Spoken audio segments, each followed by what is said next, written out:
At first, Stanley assumed he'd broken the map until he heard this narration and realized it was part of the game's design all along. He then praised the game for its insightful and witty commentary into the nature of video game structure and its examination of structural narrative tropes. So, now that you're here, what do you think? Isn't this a fun and unique place to be? Why don't we take a minute just to drink it all in? Okay, I'm over it now. What do you think? Are you sick of this gag yet?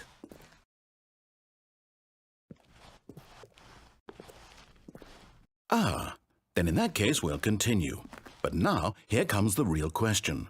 What do you think would have happened if you had told me that you wanted this to stop? Do you think it would have been particularly different? Would I have taken the same idea but rephrased it superficially to fit that answer? Perhaps you never would even have thought of it if I hadn't brought up the issue in the first place. Oh, now think about it. Will it be worth it for you to restart and then come back here just to do the other option? Clearly, this whole gag takes some time. What if the other option is even longer? How long will you spend in total just to have heard all the narration? Oh, and this is rich. Perhaps you've just played the other option, and now you've come to see what happens in this one. So, what do you think? Which choice was the better one? Imagine if you had selected Continue on your first playthrough, how tantalizing it would be not knowing what happens when you pick the other option. Indeed, you are one of the lucky ones.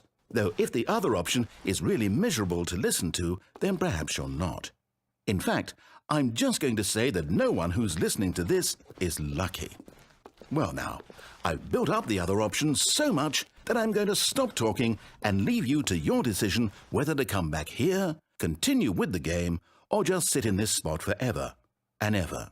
Cheers.